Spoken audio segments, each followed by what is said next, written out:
Hi, IT lovers of my classes. Welcome to DA, Data Analysis with R, Part 2. I'm sorry, I have a lot going on. First of all, it's not trialing well at the moment because, I'm busy translating something else. But God's willing, it's going to come back. So, again, it's going to be all in English. And, well, I'm fighting at the moment, with a lot of stuff, and I pray to the Lord to help me. Anyway, you know, um, first of all, I pray for the new tool I need for my work.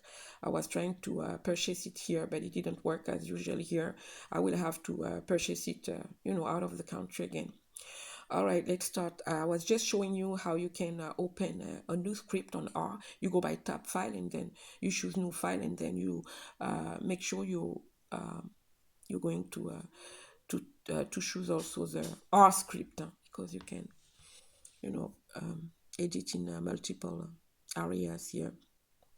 So we started last week, and this time we are going to type new comments like the summary statistics we are starting with right now. So right now I'm just writing the comment summary statistics, and then the comment the comment and then the comment. The comment is just simple summary, and then in parentheses data, and then you make sure you run this symbol on the upper right corner on the ribbon. You run there, and then you see the output in the console down there. Last week we started straight in the console down there, but that was just for the beginning, to make sure you set the working directory, you load your CSV file into an R data frame, you display the data frame. All we did last week, and now we want to move on. So these are the next comments, and then after that, we are counting the unique values in a column. So the command is going to be table and then data, and then you get the dollar, for the variable, and then product category here because it's my file CSV, and then you can run this command. So as you can see, I have red because it's not that I made a typo this time. It's because I did run the second line before the first. That's it. So you make sure you run one line at a time, or else you're going to have a problem. So I think, yes, we did the filter data by condition. That was high quantity orders. And then I told you on R, you have to use this pattern, like the dancing brackets or curly brackets in JavaScript, and the parentheses and the column in on Python. Here in R, you have to put this less than symbol and then a dash, which means read. Like here, high quantity orders. We want those who are more than 20, and then you can print to see the output. So I hope you understand what I'm doing so far. And I think after that, yes, now we want to calculate the total revenue by country. And this is a function, and this function need aggregate total revenue by country. It's going to be we aggregate the data revenue by list. And then at the end, of this line, you have this big FUN equals sum. That this is standing for function sum. These are little things you need to know. They are not always self-explanatory. And then after that, you print. There are two ways to print here. So this is the easiest way, but then later we're going to see another way of printing. And then we want to calculate the average profit by product category. And you give the command also like this with dashes, average profit by category, and then this pattern right there, the less than dash, aggregate data profit by list product category. And then I hope you can see right the command. As you can see, it's not it's not easy. It's just practice like Python and JavaScript.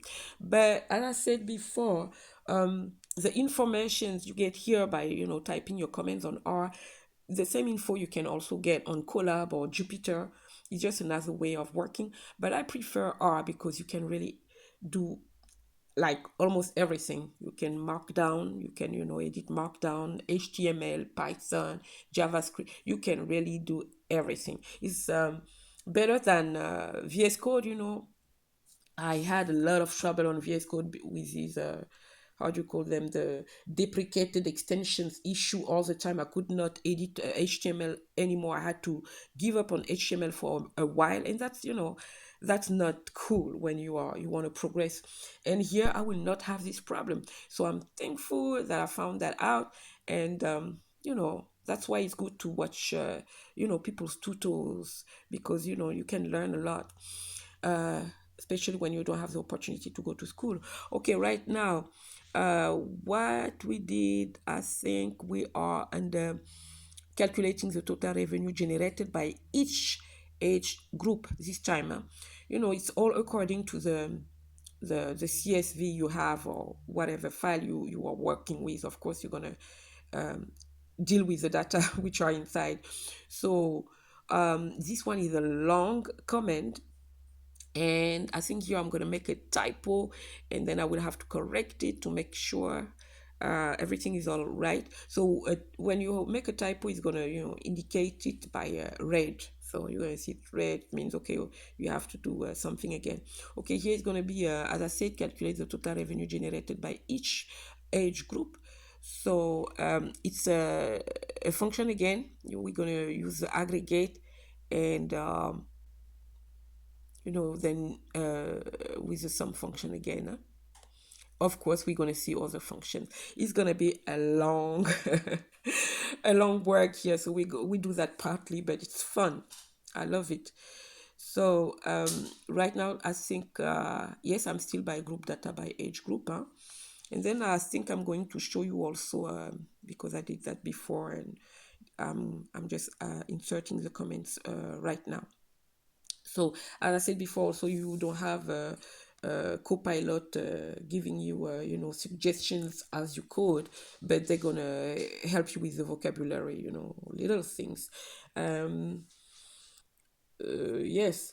So now, yes, I'm still on it, calculating. Yes. The average. Yes, I think that was first the average. I cannot see right exactly where I am now.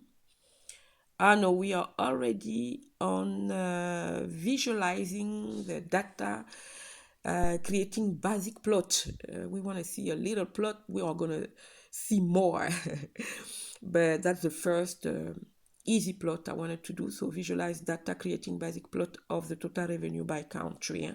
So of course the comments start with bar plot, and then in parentheses, you put the name you need. Yes. So yes, I had a little typo. That's why it's red a little bit, and then I corrected it. I don't know what was missing. Something was missing. I think was as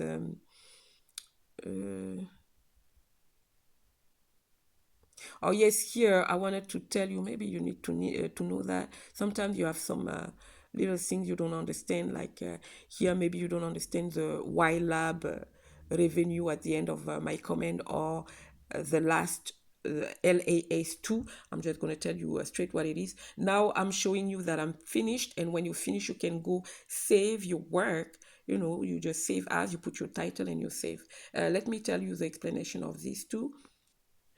The Y-lab equal profit. The Y-lab parameter is used in plotting functions, example plot, bar plot, etc., to label the Y axis. In my case here, Y-lab equal profit means that the Y axis of the plot will be labeled profit. That's it. And then for the LAS equal 2, the last parameter control is a parameter controls the orientation of axis labels in R. It takes the following values. 0 always parallel to the axis, 1 always horizontal, 2 always perpendicular to the axis, 3 always vertical. So last equal to will rotate the axis labels to be perpendicular to the axis.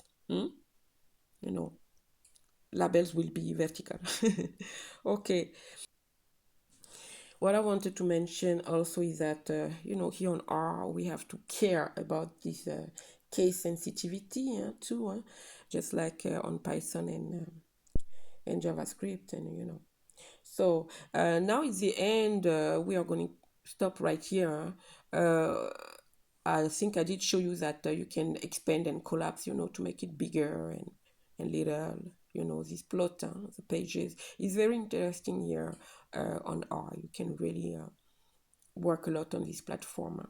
So now we know how to use the plot. To see a plot, we know some commands already. We know how to save, etc. The rest is going to be coming next. We have a lot of things to learn too, like, how to clear the console and all this stuff and more plots. Okay, thank you for watching. The rest is coming next. God bless. Bye-bye.